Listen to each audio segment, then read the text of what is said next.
Ladies and gentlemen, welcome to Hero Movie Podcast, your greatest source for superhero movie discussion in the multiverse. I am your host, Adam Portrais, and back from the land of the dead, well, almost, Bruce Leslie. I'm a prickly pear, and just like Krypton, I have nothing in common with Superman. And, of course, Mr. Sean Keenan. I have nothing. I have absolutely nothing. Oh, and we've gotten... But you know what's funny? You know what's funny is that watching the show... You know that thing on Reddit now where like people post pictures of their like their grandmothers when they were young and hot and stuff. Mm-hmm. That I could totally imagine someone on Reddit just sweeping up by going, "Hey guys, this is Superman's great granddad when he was young. Upvote, please," like that kind of thing. Yeah. But we've taken a little, if you listened to last week's show, which we know you did, or you should have at least. We were going to talk about the last half of Happy, but boy, oh boy, something on Syfy caught our eye and said, you know what? You need to put off that Happy because that Happy is going to be there. You can come back to that. But what you really need to do is tell the masses what to think about the new pilot, Krypton, available on Syfy. We've all sat back and asked ourselves, man, oh man, what about Superman's great-great-grandfather? That's what it's all about. And what do you think of what? So, first of all, it's really I know how you prepare for shows, Adam, where you just get into it. There's no preparation. But basically, what you just said to everyone is, we're going to tell you how you should think of the TV show Krypton. That's basically what you just said. Oh, but hey, do you not believe that we are tastemakers, sir? No, I don't. I think we're too old to be tastemakers. And anyone who's listening to you and me and Bruce talk about, like, look, this is straight up garbage. Like, hey, guys, maybe you need to get your priorities better. My dad follows our recommendations pretty closely on what he decides to view. See? Tastemakers. There you go. We are. So Syfy, send us a couple dollars and we'll say good stuff. Well, that's what we said over. That's how that goes. That's what we said over in the Film Find. Is like we said, like, look, hey man, we're the first people to tell you if someone wants to pay us, we'll review whatever you want and give it a great shining star. We make no qualms about that because as of yet we're making no real money. But if you want to say, hey, review this movie, great, throw a little bread our way, and we'll go, ooh, this is really great. So when we smash things, Adam will chip a tooth. Then I'll chip a tooth and then flush all that money down the toilet. That's how that goes. If you don't understand shut up. I'm still waiting for that check from AMC. Yeah, exactly. No kidding. They honestly, AMC just should be kissing our butts a little bit at least. But speaking of which, about the tooth and everything, if you want to know what that is in reference to, how about you head on down to patreon.com/HMP and join the, I believe, 35 others that are helping support this here program. You'll get a pre-show, post-show, and all that kind of good jazz. And I'm coming up with ideas for new merchandise and stuff for everything that we do. So hit us up at hearmoviepodcast@gmail.com if you have any ideas or anything else like that. Guys, and, we'll get on I know it would be the perfect reward. All right. Yes. We should do like a sexy fireman calendar, only with us. Let me go do some push-ups. Just give me a cannoli, a hoagie, and I'll take off my shirt. Let me brush up on this Photoshop. That'd be great. Just nothing but pictures of Dwayne the Rock Johnson in different poses with Adam's head on it. I like to think that I don't even go like normal. I just take that what you call it there, Burt Reynolds pictorial from Cosmopolitan 25 years ago. The one with the Sharpay? Yes. And then just put my head right on that and be like, there you go. And we're going to give Sean David Hasselhoff's body. But not young Hoff, the older Hoff. Where he's That's about right, actually. On the floor eating a sandwich. And here's the weird thing. I would spend hours on Photoshop putting my head on those boudoir photos of George Costanza. Hey, that'd be a step up for me. I'm not going to. Anywho, but if you'd like to get those things and more, boy, what a pitch we've got for that. It'd be like, hey, do you want this? Here's the deal. If you don't want that to happen, head on down to patreon.com. Or else we're going to knock on everybody's door and show you our calendar. Links are in the show notes below. All right, so we said we were going to do Happy. We decided to go a little bit of a different route, and boy, oh boy, did we go a different route. Let's go ahead and take a listen to the trailer for Krypton. This cape belongs to your future grandson. He will become the greatest hero in the universe. You have to save your world. You have to save your legacy.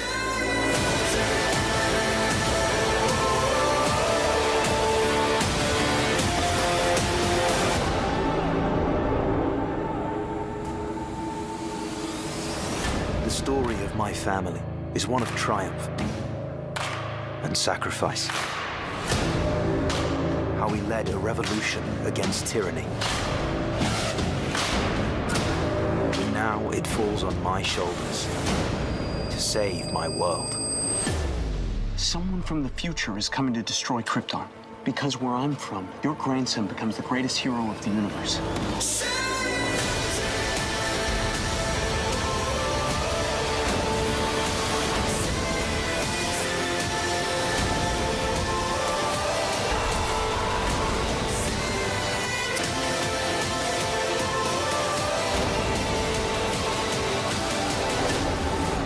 The story of my family isn't about how we died.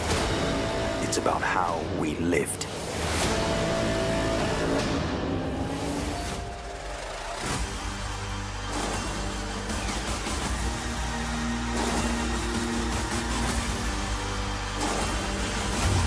The blood of House L will always bind us together. Alrighty, that was the trailer for Krypton. We'll be reviewing the pilot this week. Here's the IMDb plot line. As we know, IMDb always 100% correct in everything they say and or do. The untold story of Superman's grandfather as he fights for justice on his home planet. Doesn't that just sound like something we all make up and just be like, hey, you know what? What about his grandpa? But, we have to find out a little bit more about this. We all know who Superman is, but let's see if he's got a little bit of something else in his pocket. Let's bring this up. Oh, come on, guy. Every week. It's time for Bruce's comic book connection. Bruce, what do you got for us? In 1957, DC Comics editorial director Irwin Donenfeld held a meeting with Julius Schwartz and asked him to create a new science fiction-based superhero, someone in the same vein as Buck Rogers or Flash Gordon. Schwartz got getting busy, and came up with a Strange character, and by Strange, I mean Adam Strange. He conceived the idea of an Earthman repeatedly traveling to a planet in the Alpha Centauri star system using a zeta beam altered by space radiation, and named his character Adam after the first man on Earth, according to the Abrahamic faiths. And since Adam Strange was the first Earthman on another planet, he thought it worked. That Adam trope gets used a lot, it seems like, and to be honest, I never liked people named Adam. But anyway, Can't blame you. Schwartz then assigned the scribing of the stories to Gardner Fox, a comic book legend, and the penciling to Mike Sikowski, who sounds like a character from that Monsters movie. And in the 1980s, Alan Moore wrote a retcon of Adam Strange's reason for his visits to Rann. In this retcon, the population of the planet, the majority of whom view the Terran with contempt, is sterile, and Adam Strange is taken to Rann to be used as a breeding stud. So, when you guys were watching Krypton, what did you think were the chances I'd work Alan Moore into the comic book connection? I can't say I'm surprised. Why did I even bother asking? You guys know it's always a possibility. So let's learn a little bit about who Adam Strange is. Strange is an archaeologist who was suddenly teleported from Peru on Earth to the planet Rann through a zeta beam. You may not know this, but zeta beams are believed to be the cause of over 80% of missing persons cases. I know I used the old zeta beam excuse a couple of times when I got busted for staying out past curfew. But back to the story. Upon his arrival, Strange is attacked by one of the planet's predators and rescued by a dark-haired woman called Alana. She takes him to her father, Sardath, who explains that the Zeta beam was transmitted at Earth in hopes that whatever form of intelligent life lived there would trace it back to Rann, and theorizes that in the 4.3 years it takes the Zeta beam to reach Earth, It was altered by space radiation into a transportation beam. He was called on to protect the planet from extraterrestrial threats using Rand's technology, and Adam Strange grew to care for the planet and its inhabitants, especially Alana. Eventually, the effects of the beam wore off and automatically returned Adam Strange to Earth at the exact point of departure, but not before Sardath had given him a schedule of beam firings to allow him to periodically return to the planet. Using mathematical calculations, he was able to determine the exact time and precise locations at which the Zeta beams would arrive. He travels the world and intercepts them to defend Rand and to be with Alana. As far as I'm aware, Zeta beams never went to Krypton, but when has something as frivolous as comic book canon deterred David Goyer? Also, in something like 2,200 appearances, Adam Strange, to the best of my knowledge, has never worn Magnum P.I.'s baseball cap. I can't fault the guy. We all know that Tom Selleck is as cool as a refrigerated cucumber. I'm just saying it never happened. Do you know what Adam Strange did wear? He wore a really cool and campy 1950s style spaceman outfit, a red one complete with a jetpack. Tell me that wouldn't have added some much needed fun to this episode. Of course, they probably didn't have the budget for an awesome bitchin' campy spaceman costume. That would have set him back like at least $800. But if they need ideas on where to come up with the money in the budget, call me, because good old Bruce can be your line producer. I think you can cut Goyer's pay down to zero and the show won't suffer one single iota. And then I typed out LOL. I like how he types his own reactions to his. You know what's hilarious? This. Why does it say pause for laughter? It's so great.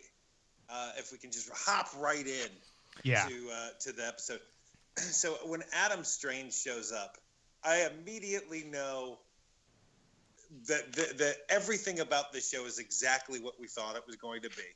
Because, at first there was kind of a bit of like, well, there's not a whole lot about, or at least there's not a whole bunch that I know about Krypton. I know about Kandor City. I know about Mon-El. I know about a couple other things, but I don't really know a ton about Krypton. But Adam Strange, I know Adam Strange. Oh man, are you ready to have your Earth shattered, Sean? What? Mon-El's from Daxam, not Krypton. Oh no! Oh no! He's even got an L in the name. It throws us for a real curveball. Oh no! Shattered. I thought he was yet another Superman long lost cousin. But when Adam Strange shows up and he looks the way he looks, and he's wearing that Detroit Tigers hat, and he looks like the kid from Final Destination 2, I was like, oh man, this is exactly what I thought we were getting, and this is awesome. And like I said in the pre-show today, this show, if it was in a room by itself, there was no other superhero properties going on at the time. If it was, something where like, oh man, finally a superhero show came out and it's just Krypton, I would be furious. But I love it, and I hate the show. I hate it, but I love how much I hate it, and so I can already tell you that I'm going to watch more episodes of the show, even if we don't have to. But I'm going to watch it with like laughter, where I'm going to be like, I can't believe it. Like when Denzel Washington starts laughing because he's Heidi, so get in here! You gotta see this. Yes, exactly, and that's what we've got here. It's one of these shows. It's one of the shows where like it's what a lot of people who hate comic book movies think comic book movies are. Yeah. This is it. This is the actual thing. It's great. Man, and I don't understand why they did the whole hooded sweatshirt Detroit Tigers hat for Adam Strange, because his whole gimmick is that he's a spaceman. He travels in space. Like he knows how to dress appropriately for interstellar travel. So why does he look like the Unabomber as a sports fan? Because Brucey's not from that world, man. Traveler? And why not just use Booster Gold? Exactly. He's not from that time era, man, and no other better way to tell you than with a modern day MLB hat on his head. Ooh, boy, Goyer strikes again. Of course, the Tigers haven't changed their logo since 1913, so. Yeah, but it's clearly a brand new hat that is just like fresh off the shelf. Somebody went down to the team store and picked one up. Oh man, I love it. Before he travels through space and time, he's got to get a cap. We went to Lids. We've got your costume.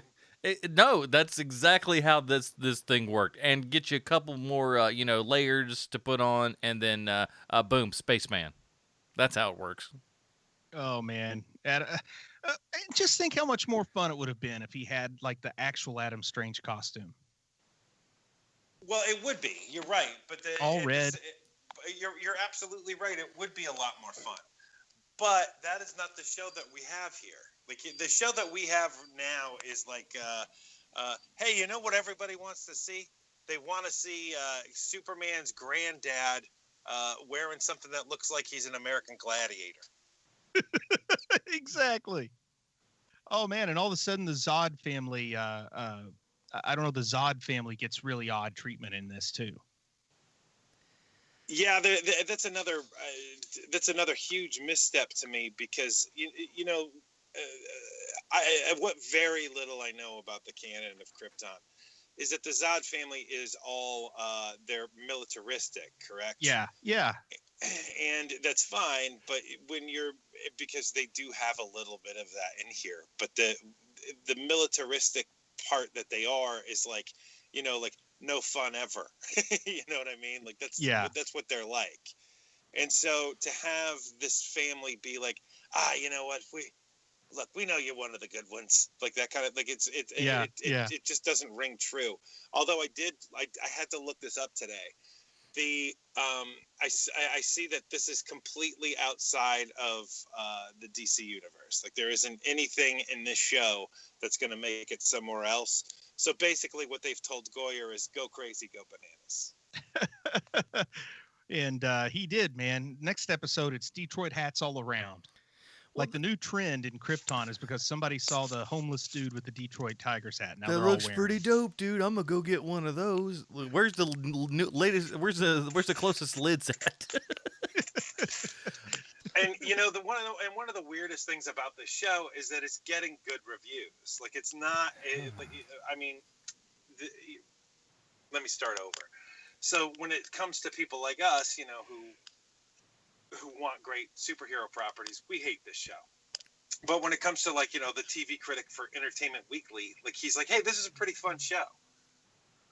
And it seems to be that it's about like 50-50 and there's enough viewership to the show where they're probably going to pick it up because it's getting arrow numbers, Yeah. And so there are chances that you won't even know that the show is still on TV and it's still going. Yeah, because Winona Earp's on pretty strong footing on Syfy with 800,000 people watching. So, I mean, they don't need big numbers to keep something going. Well, this got 1.3. Yeah. But and the for big Syfy, thing, that's massive. Yeah, but the thing is also, this looks like it's probably one of their most expensive shows to produce, too. I don't know, man. It doesn't look well. You guys would know more about the business than I do, but it doesn't look as well lit, as well shot as things like Happy or Channel Zero. It actually kind of looks like what I expect to see on Syfy. Most of mine is from a CG standpoint. There's a boatload of CG in this show, and that's where the real money could end up coming down on this, and what may hamper it. Perhaps if they. But Adam, you're forgetting that this is the pilot. Like there isn't going to be nearly as much CG. That's a good point. For the rest of the season, and now they have their sets created, so they're going to have there's going to be a whole lot of stuff happening in that chamber that they built. Yeah, it's like we said on Greatest American Hero when that awesome ship came in, and it's like that's where they spent all of their budget was on that sweet ship, and the rest of the season they're just like, we got to hold the rest of this show together with duct tape. This may be that case as well. You're right. Exactly. Man, I'll tell you what, though, if you asked me, like, before watching it and just kind of, I went in with my preconceived notions that it was going to be a lot of, like, about the political maneuvering on Krypton and the battle between the House of El and the House of Zod is what I expected, and that's not what we got. But I would have never thought it would feature prominently 11 fistfights. Because, man, this is, like, a lot of fistfights for a movie about Krypton. Yeah, since it's a science-based culture. Whole lot of throwing down. The thing that surprised me the most is the religious aspect to the show. I don't I get why it's the culture that we live in now, that of course you need to have a baddie, and so why not have some weird religion be the bad guy? It makes sense. But for Superman, it's like Superman. It's like Jor-El riding a dragon to me. I don't want to see that. But you also can't have it look like an Apple store.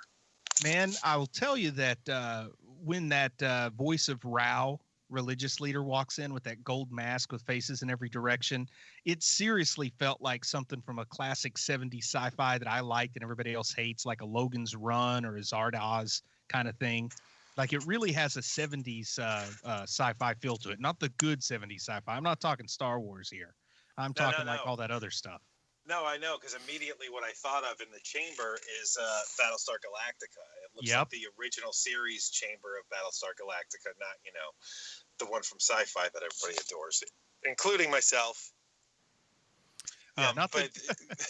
We're talking Gil Gerard, not Katie Sackhoff. Right, and there's going to be, Gil Gerard's... he was Buck Rogers, wasn't he? Yeah. Dirk Benedict? Yeah, Dirk Benedict. Sorry, I got my spacemen confused. Hey, everybody, mark the date. I was able to correct Bruce Leslie on something. Well, we've reached a stellar moment here on the show that no one before, perhaps, nor will ever again see again. So Dear mark diary, this down. Today it happened. I bested Bruce. So and you're right, but I think that is probably where they're headed too. And I also think that there's going to be like a big reveal on who is under that three-faced mask. I think that we're going to be like, what? It's been that person all along? The Joker. This show could use some Joker. I'm not going to lie. Listen, I'm not going to say it's going to make sense, but I think that where we're at with the show right now is week after week they're going to do something where you're like, are you kidding me? And I'm going to threaten to never see the show again and then watch it again next week. I would like for every week them to have a different DC character travel through space and time to talk to Superman's grandpa, but always in boring street clothes with a generic actor, so they just have to give him the name. Like, it's basically the Adam Strange treatment, but somebody shows up, hey, I'm Hal Jordan. And then somebody shows up, hey, I'm Barry Allen. Somebody, it's a different superhero. Idea. But always just in a baseball cap and a hoodie, and they don't have any powers on display. Hi, I'm Lois Lane, and she's wearing a Minnesota Twins beanie or something.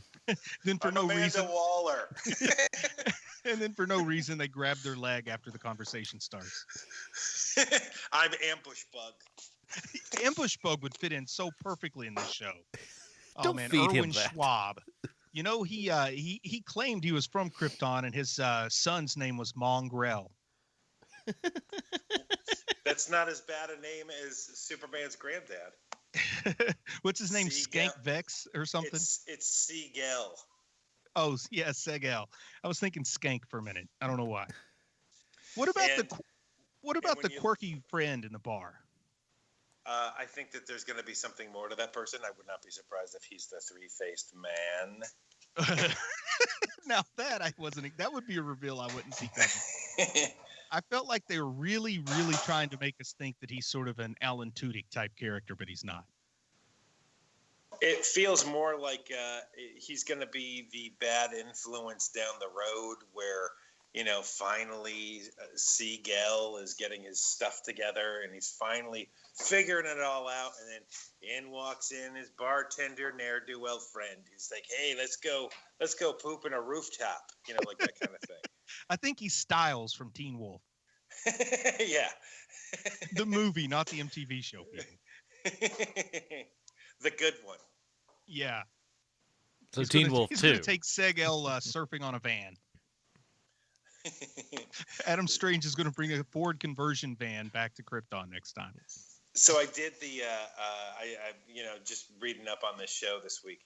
I guarantee you that when Goyer came up with the name for Superman's granddad, he was like, oh, you've done it again. Goyer, you magnificent so-and-so, you've done it again. Because he named Superman's granddad Siegel over Jerry Siegel. First Jerry Siegel. See, Oh, you get it? Clever. Is it? Go And ahead. meanwhile, Schuster's rolling over in his grave. Where's my character? Well, I'm guessing that there's going to be another person showing up from like the house of Tor. He's gonna Tor. he's gonna be the Mr. Belding of the series, I think.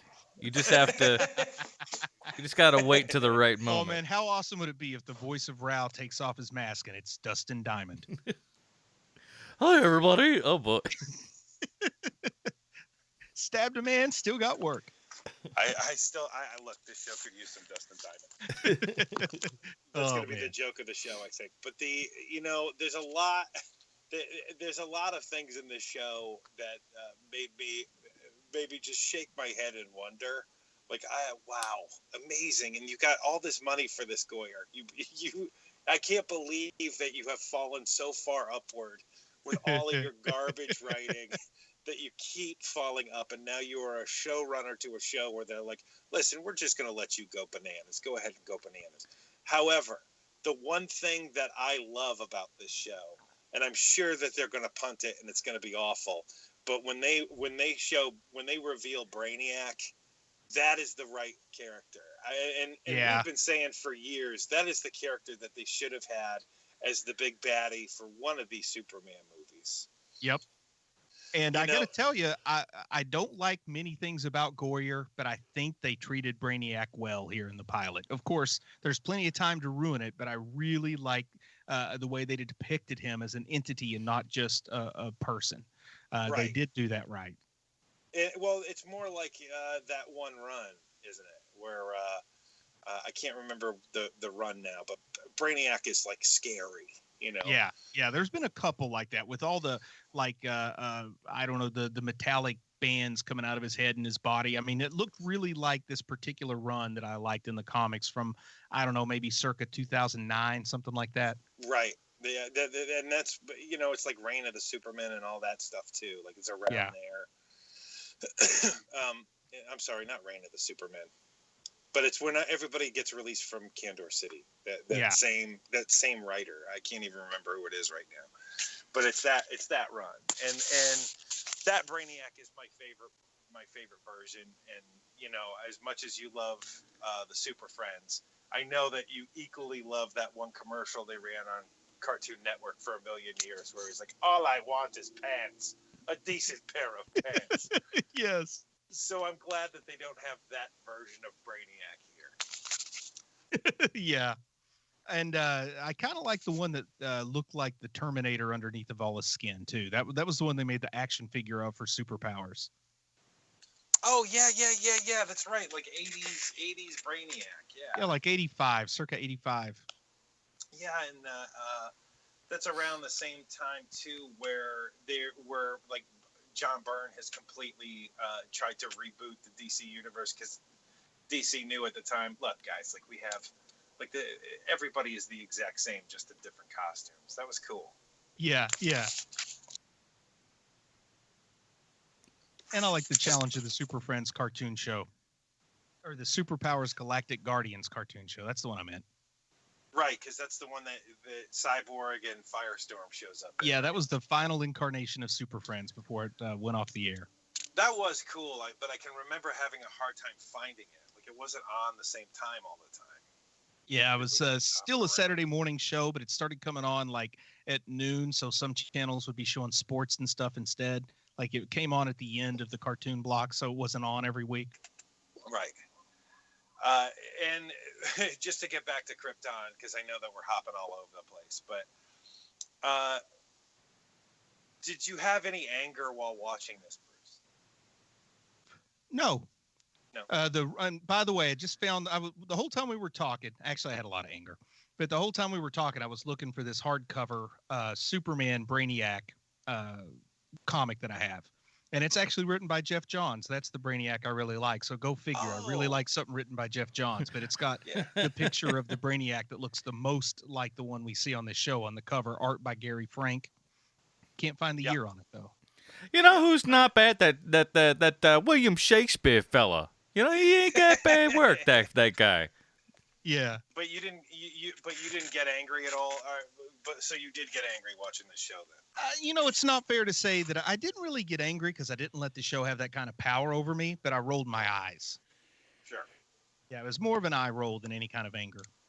And what's the most eye roll inducing moment? Is it the Adam Strange moment? That was one of them, but probably the most eye roll was when they revealed that the person who stabbed Lita Zod through the hand was her mother. That was like, oh boy. Yeah, that's one where I could see Goyer just sitting in the room pumping his fist. Yeah, this'll get him. This'll get him. Man, there's no way that Goyer has anything to do with the day-to-day operations of that show. You know what I picture Goyer as? I picture Goyer as like Stanley Tucci in the Hunger Games, but behind a typewriter. Mm-hmm. Just going at it. I like it. Just going, this is gonna be the best. And it's like, no, it's really. And not. I like the way that they killed off Seg's parents in the first episode. Like when they got cast, this actor and actress think, oh, we got a steady gig now. Then they get the script. Well, those two actors, I mean, they're too big. They're too big time to have like major roles in the show. They can't afford these two actors for each episode. They're, the one guy is from V for Vendetta, and she is on every single show ever, including Sons of Anarchy, and they're character actors, and they're very good character actors. But there's no way they're going to be able to afford those prices. Yeah, we've got Patty Segal and Hugo Weaving here, ladies and gentlemen. Well, Patty Segal. I don't know their names. I don't know their names. I had to make something up. I'm not saying they're big time, but I mean, they've both done a ton. Yeah, big time for this show. Big time for this show. Yeah, I mean, the woman who plays the mom plays Katniss's mom in Hunger Games. I mean, and I'm going to give you guys a scenario to discuss. We'll have to quickly go return a phone call from the hospital. But yes. Talk a little bit about what you thought about this lady that was so quickly betrothed to Seg-El and the whole scene where they get to see the future of their genetic offspring. Well, I will, if I may start. Oh, please. I think that character is going to end up being one of the major bads on this show. I think that she is. They're setting it up quite nicely where the turn's going to happen probably in the 5th episode, because this is a 10-episode season of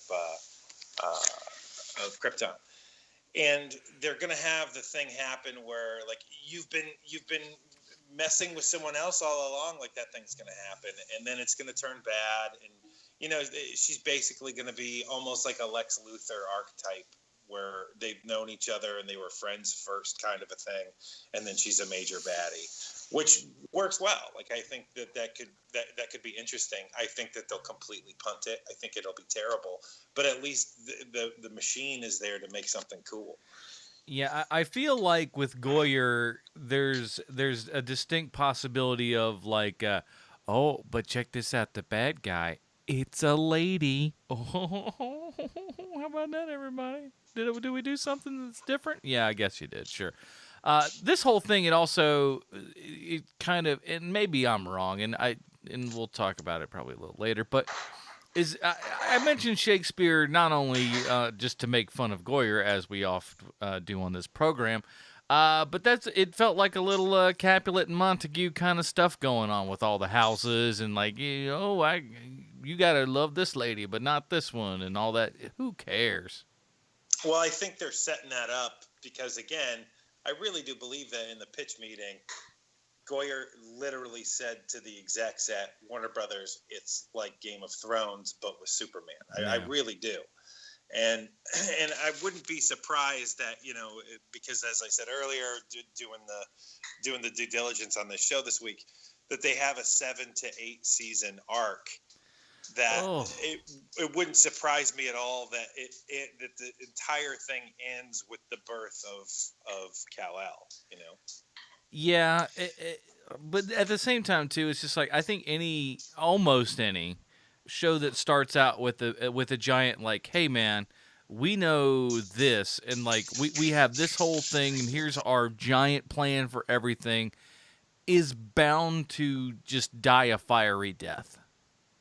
Because I think most of the show, like, because, like, you know, I think when you got, like, the, you know, Breaking Bad initially, right? Vince Gilligan's thing was... I'm back. Good. So when you started Breaking Bad, Vince Gilligan's thing was Mr. Chips to Scarface, right? But they didn't know all the beats and everything in between for that entire series. They didn't know where that was going to go. No, not at all, because the way that Gilligan writes, he writes for the season. He doesn't write for the entire show. But I think that when I say that the 7 to 8 season arc, I don't think that our season complete storylines. I don't think that they have it totally fleshed out. No. Yeah, it's obviously all just very, you know, big, broad strokes and everything. But I just feel it's a good idea. But I think when you do things like that, you're almost setting yourself up to be doomed. Yeah, for sure. Or if I don't know, maybe season 2, it's all about Mr. Mix's Pidlick's great grandfather. Oh man, how great would that be? It's my great grandpappy. Well, the two things that they've revealed is that they've got Brainiac, and they're going to bring in Doomsday. Yeah, that kind of makes sense, because Doomsday is a creature that went through so many incarnations of regeneration on Krypton over like 100,000 years or something crazy like that. So there is a version of Doomsday that could show up on season 2 there. Well, I think, and I like that idea. I think that's a cool idea.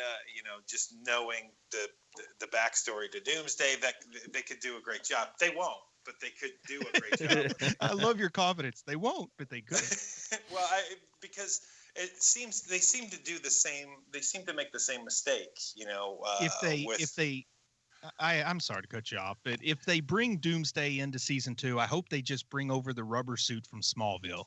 Like, write a check to the old WB and get that rubber suit from Smallville, because it would fit in perfectly on this show. I have a terrible secret to that I have to admit to everyone on this show tonight. Here we go. Yeah. I have never seen a single second of Smallville. You're not missing much. I was about to say, you know, you could stand to watch 2 or 3 episodes and you'd get it. Just go onto YouTube and like type in Smallville Doomsday, Smallville Dr. Fate, Smallville Blue Beetle, Smallville Booster Gold, and you'll see like 15-minute clips for each of those, and that's all the good stuff from 11 seasons or whatever of Smallville. Oh, very good. It's more of the, you know, okay, so let's talk about this, because this is like, because you bring up Smallville, and then we have this and stuff. Why is it that we feel that we have to, that we can't just do Superman, that we have to do everything that's around Superman? Like, where did Superman come from? It's like, what did he eat for breakfast? I think it's a Gotham deal. I think it's like the same way Fox got Gotham. It's like DC will give you part of the property, but they won't give you what they're holding on to because it's worth more than what you can afford. You follow me? Like they've already done Smallville once, but now that they were trying to do the DCU, they had to pitch a Batman show without Batman. And Gotham's on season 4 on Fox, which is broadcast, which has to have pretty good ratings to get to season 4. So they're like, hey, Batman without Batman worked. How about Superman without Superman? And the way that Fox works, Fox will probably keep that for way longer, because Fox has 2 modes. We're going to keep you forever and never cancel you, or we're going to cancel you way before we should have, before you found an audience. Well, the other part to this, too, to expound on what you just said, Bruce, is that, you know, it's a win-win for DC. Because if they come up with something great on the show, then now they have another great thing that they can use in their canon. You know, what I'm thinking of when it comes to this is how we got Lex Luthor in the first place, how we got Harley Quinn in the first place. That didn't come from the comic books. And so they have nothing to lose by, like, hey, why don't you guys work on this? And if it's terrible, it's terrible. No harm, no foul. But maybe you come up with something great. And I'm kind of surprised. Well, I guess Warner Brothers owns Syfy, right? I think so. I do not know the answer to that. I feel like they do, but I feel like a lot of things that aren't right. So who knows? But I'm kind of surprised because initially, Warner Brothers definitely owns TNN or TNT or whatever it's called. Is it TNT? Because that's where they were going to put Teen Titan or the Titans TV show that I guess now is going to be like web only, which means I don't know who's going to watch it. I feel like this. Syfy is owned by NBC Universal. Oh, so absolutely not Warner Brothers then. Yeah. Okay, well, there goes that idea. I don't know how it made its way to Syfy. It's kind of like, how did Constantine end up on NBC? I don't get it. Well, it's the deal. It's the TV deal. Like, oh, you're going to give us X amount of money to show this on here? Like, let's do it. It kind of tells me they didn't have enough faith to put it on the CW, so they sold it. You know what I mean? Because, like, I can understand putting Gotham on Fox because you're going to get more money selling a program to Fox than you will broadcasting it on CW. But selling a show to Syfy is going to be less money than putting it on the CW, but you don't have to invest in it. So I feel like it was something they didn't have faith in, but thought it was worth a flyer, you know? That's an excellent crackpot theory. I think you're right. And, you know, it's like that Titan show. They didn't put it on the CW. You know, they were going to give it kind of its own universe, and it was going to be on TNT, which, you know, not great, but at least it's on TV, and they cast it and stuff. And then it kind of got canceled. And the next thing I heard is maybe a web. I didn't even know that Warner Brothers had a streaming service. Oh, everybody's got a little something on the side. They may not call it, like, you know, Hulu, but you know, everyone's got, like, from what I understand of, like, I mean, even with, like, things like Cartoon Network and stuff, and, like, or they have so much online streaming stuff that unless you're there, you don't even know exists. Yeah, because that's where they show, like, the Super Best Friends or whatever, the new kind of Super Friends type deal that they made. I can't remember what it's called, but there's a new, like, Justice League show that's streaming only. The Superhero Girls show, I think, is streaming only, which is sad. That really should be on Cartoon Network. And then I guess if this Titan show exists, it'll be streaming. It's like the Star Trek thing. If you're going to make it streaming only and it's not on, like, a major streaming service, I'm not going to see it unless Adam sends me a nefarious download. What are you talking about? I think that there's a couple of properties that if WB was going to start their own streaming service, they certainly could, but they would need something to get people to buy it. And, you know, CBS did a smart move by putting both their new Star Trek show and The Good Fight on their streaming service, because those are two shows where, you know, they had voracious audiences. And so, shoot, we got to buy this. Okay, well, it's $10 a month. Okay, fine, we'll buy it. And I like the weird thing. Warner Brothers has multiple streaming services, but none of them seem like a fit for Titans or would be a fit for this show. Like, they have the Cartoon Network streaming service, which is real popular, but mostly with younger viewers. They have the CW Seed, but, you know, that tends to the little more melodramatic. So maybe Krypton would have been fine on CW Seed, but, you know, the main thing that I know of from CW Seed is just the Vixen animated show. They got other stuff, but I don't watch it.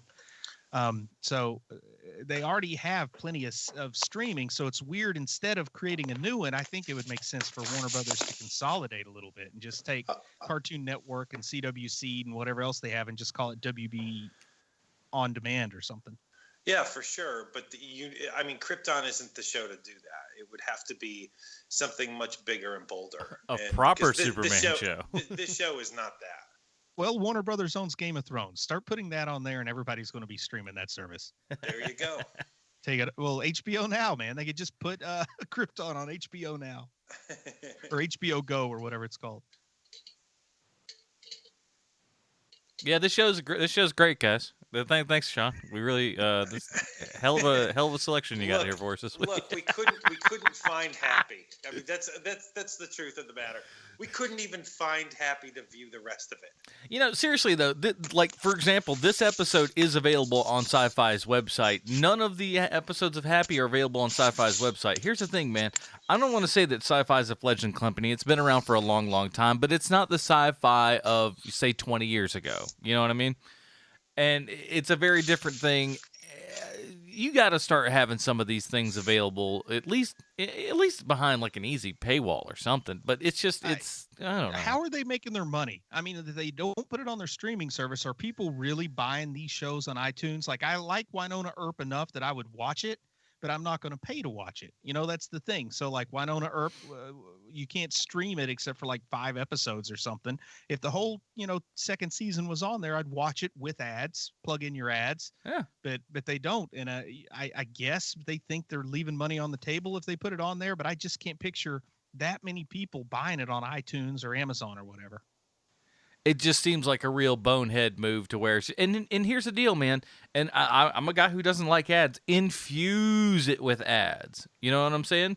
Get it tops and tails in between where all the regular commercials go. Fill it up with 4 or 5 spots, man. If that's the only way that people can watch it online and do it very easily, they'll do it, man. And Syfy sends their Sharknado shows to Netflix. Why don't they send like Winona Earp and Happy to Netflix too? That's an excellent question. Brains, I don't think they've got any of them over there. That's just that's a guess of mine. I guess when your audience is only 800,000 an episode, you don't want to water it down by having on demand. And see, I think that's where a lot of like studios themselves just don't understand what year they're in right now. They're still doing, television like it's 1998 as opposed to 2018. Well, Adam, I would have agreed with you on that even 6 months ago, but the way that no one really they're not making it the old way anymore. No TV executives are making TV the old way that they used to. The fact of the matter is they don't know. They want to know. They look at, where everyone is headed, but they don't know what's next because. And I'll say that the CW's really on it. I mean, the CW is on the ball with modern broadcasting because CW Seed, totally ad supported, totally free. The CW app, totally ad supported, totally free. You don't even have to log in with the provider. I mean, you just get the CW app. You can watch every CW show and you got your ads. And they're really starting to figure out the way that streaming works. It's just like watching it when it's broadcast through the air, only it's using Wi-Fi instead of old-fashioned UHF signal or whatever. You know what I mean? That's exactly how you do it. And, put that as an app on a Roku or Xbox or PlayStation or something, and people go, it's not appointment television, but it's regular on-demand television, but you'll go to their specific little duty app and everything and do all that kind of jazz. It works. And CW pulled all their shows from Hulu. And I, had a Hulu subscription initially just to watch a lot of CW shows. And I was bummed. And I thought, well, I guess they're going to Netflix or they're going to do their own thing. They took it from Hulu where you had to pay a subscription and put it out there for free because they were able to reach more people. And I would have to assume in some way they felt they make more money that way than just taking the cut they get from Hulu. We're in a very odd time, gentlemen. A very, very odd time for television. Well, and it's about to get worse because everything's getting more and more segmented. It seems like, to go back on what you had said previously, Adam, it seems like the only company that really is still doing things the old way is CBS because old people watch CBS. Yeah. Yes. And so they have all of those old style sitcoms and all of their shows feel old, and that's not necessarily a bad thing. From the network that brought Murder, She Wrote and Touched by an Angel to the masses and Highway to Heaven. Well, exactly, but even with that, even though CBS has all of these old style shows like Two Broke Girls and, Big Bang Theory and all of these shows where it's just formulaic and 3 cameras and it's one set and all that stuff. Then on the other end of things, they have, they have their streaming service, which is awesome. It is a very good service. We have it, and but no one knows what they're doing anymore. And it's a fun time to be alive. Yeah, I and I'll go back to, I always stand by, if there's a show you can actually watch with rabbit ears, you should be able to stream it for free. Oh, for sure. But people still aren't catching on to that yet, or else Hulu wouldn't exist. But anyway, I think we've ran the well dry on Krypton. We've talked about every character. I don't know, man. I don't see, and of course anything is possible, but I don't see Segel and Lita Zod ending up together. But I think that we're supposed to have that romantic tension. I think this show we're supposed to wonder, will he go through with his marriage to that Vex lady, or will he marry the Zod lady? But I think at the end he's got to marry neither, right? Well, for sure. Yeah, we have not met Superman's grandma yet. Lois Lane is going to travel back in time like Terminator style. She's going to have a child and leave it on Krypton, go back to Earth and marry her own grandson. I love this idea just as long as she's dressed like the Lois Lane from the old 50s TV show. I want Terry Hatcher dressed like Noelle. What was her name again? Man, I can't believe I'm forgetting it. Noelle something. I don't know. Man, well, that's how this works. Superman in the Mole Men style. I'm telling you, I am going to really enjoy hate watching this show. Well, good, man. We'll make it a hate watching tradition. I'll do it too. Mm-hmm. I don't even know if the attractive ladies on this show can get me to watch it. I'm just like, oh, she's good looking. I'm like, well, but this story is they lost a whole lot of the hot factor when Seg's mom got killed. All right, so let's wind this big boy on home. Before we get to actually rating this pilot, we have to check in and find out how in the world, and I'm scratching my head as to how it's going to work, but how this television show relates to our good friend Sylvester Stallone. Thank you, Adam. I have a prepared statement. Luke Julian is the compositing supervisor on Krypton. He works for a company called Rodeo FX, and he lives in Montreal. He also worked on Man of Steel, where he was only part of the digital effects crew. Now, I'm guessing not too many people know this, but the compositing supervisor looks down on the digital effects crew like they're worse than garbage. For example, the compositing supervisor might be all like, hey, I'm going to lunch at Applebee's and should be back in about an hour and a half. And the digital effects crew is like, oh, that sounds great. We love Applebee's. And the compositing supervisor's like, what makes you think I would ever go to Applebee's with you pieces of trash? Do you really think you digital crew losers deserve a Bourbon Street chicken and shrimp? And then the compositing supervisor walks off angrily, shaking his head and doing that disbelieving laugh. You know, the kind that sounds like, ha, ha, like that kind of laugh. Then the digital effects crew is left to themselves, looking at each other, feeling pitiful. And the smallest, youngest of the digital effects crew says out loud to no one, but I love Bourbon Street chicken and shrimp. Cajun seasoned chicken, blackened shrimp, sauteed onion and mushroom with crispy red potatoes.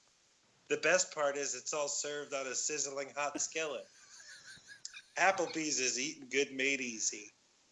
Then the oldest, surliest of the digital effects crew says, shut up, Logan. And then Logan begins to sob uncontrollably.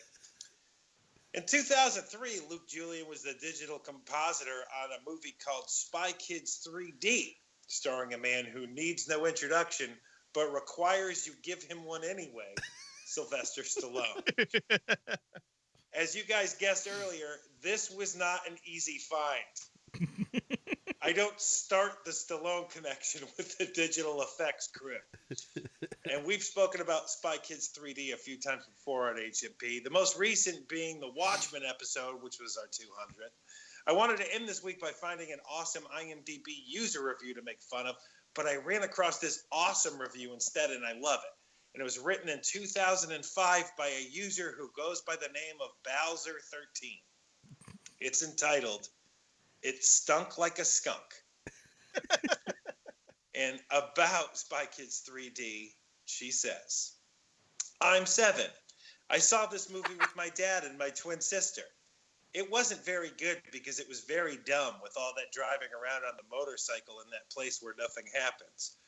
Plus, it was only about the boy and the girl was really good in the other movies. This is the same thing over and over in the computer world that was really dumb. I don't think you should see it. Now, when a 7-year-old finds the need to go online to take out your movie, maybe your movie needs some changing. HMPers, there's your Stallone connection, Luke Julian. Now, I actually wrote now Mon-El, even though he's not from Krypton, and Con-El, also not from Krypton. Let's give this show the Dick Grayson it so richly deserves. Oh, man. Well, Con Air, let's go. All right, so here at Hero Movie Podcast, we have our own Batman and Robin rating system. Check that out at facebook.com/Hero Movie Podcast. Bruce, where does the pilot for Krypton fall for you on the HMP Robin rating system? I wish this show was a little more self-aware, because I could enjoy that. Like if it kind of winked at the camera every now and then. Like imagine there's like something really heavy they need to move, and Seg is pushing against it, and he says, "Man, it would be great if there was somebody really strong around, like some kind of super strong guy, like a man who was super. If he were here right now, this would be so much easier." I would love it if they would work some little jokes in about the fact that yes, this is a Superman show without Superman. I could get a good laugh out of that. I'll hate watch the show along with Sean, but I'm not going to try to tell people that it's a good show, man. This is one of those that I think it's like Stephanie Brown territory, but it's like I like to watch it. Stephanie Brown stuff's usually boring, but I can't give it a Damian Wayne. I hate to give it a Jason Todd, but I think it's in that so bad it's good category that Adam would say have a few friends over and a few adult beverages. I think it's kind of in that category. All right. So Stephanie Brown, I guess. I don't know. Stephanie Brown, then. All right, Keenan, what do you got? Okay, this show is terrible. This show is awful. No one should ever watch it. With that being said, I'm going to watch this show constantly, and I can't wait. I can't wait. I'm going to look forward to when it shows up on my feed. I could be like, "Oh man, new episode of Krypton! Can't wait." Look, how are they going to embarrass me this week? Like that kind of thing. It is wretched. Everything about this show is terrible. This show is like the second worst girlfriend you've ever had. You know, it's about that level, or boyfriend. Sorry, ladies. It's like to me it is a Damian Wayne all day long, because I reserve Stephanie Brown's for shows that you instantly forget about. But there is no forgetting this show. This show lets you know that it exists. You're never going to forget that you watched this show. So for me, it is a Damian Wayne all day. This week, I've experienced a lot of pain, a lot of suffering, a lot of bad things going on, and then I watched this show and really kind of put everything into perspective. And I just, boy, oh boy, this is a Jason Todd all day long. This show is absolute garbage. There's nothing I can do to recommend it. It's boring. It's tedious. I had to slap myself from falling asleep several times, and frankly, I'd take a punch in the face and have to watch the rest of this season yet again. But it sounds like you masochists that will continue at that. But stay away. Look, it's free on Syfy's website right now. Go check it out if you want to see it. But Lord knows I can't be responsible for what you do to yourself during and after you watch this program. So good luck Adam, to you. don't you have a show that you just absolutely hate, but you watch it anyway? I'm trying to think. Yeah, I guess you watch too many movies for that to happen. Yeah, right? well, I watch. You're always at the movie. Yeah, I watch a lot of garbage movies. I'll grant you that, but even then, I'm only there for 2 hours at most. And then I walk out and I just go, "Thank Jesus, I don't have to watch any of that ever again." And so that's, I watch Gotham. I watch Gotham the exact same way that Sean watches this. I know that it's absolute lunacy. I'm watching to see how ridiculous it can get. Like, I love it because it's absolutely insane and makes no sense. And I watch it just because no matter what I expect, I'm not nearly insane enough to expect what Gotham's going to give me. So I feel Sean on this one.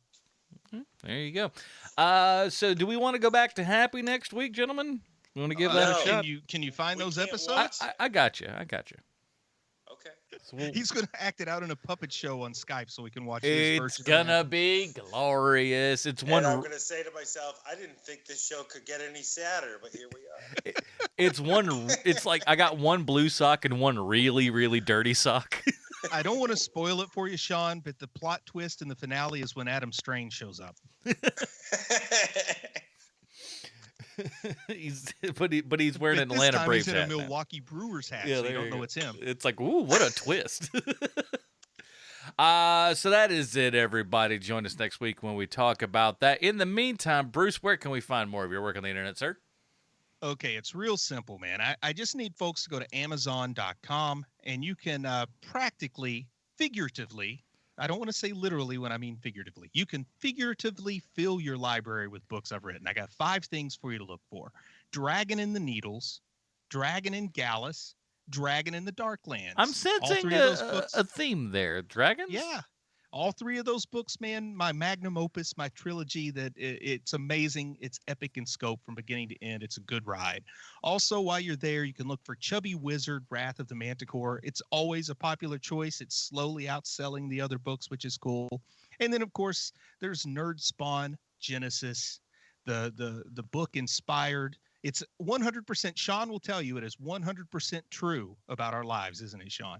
It is completely. Do you have cameras around me or what? So check those books out. They're all available in paperback and ebook. There's audiobooks for a few of them. Just, show a brother some love. Go check those things out. And here's the thing. I'll say this. Buy a paperback, because if you run into us, we can sign that. I'm not signing your iPad. That's a valuable piece of electronical equipment. That's no good for me to sign. Go, come on. I'll even sign Danielle Steele paperback. So just get any paperback and we'll sign it. I only sign Dean Koontz books. Sean? Where can you find my stuff? Sure. Or where do people? What do you want? If you show up with a Terry Pratchett book, yeah, it's not going to be as awesome, but I will sign that for you. Also, you can find me at Hero Movie Sean on Twitter, dogeatpod.com, and look for my stuff on the TVs and the movie screens.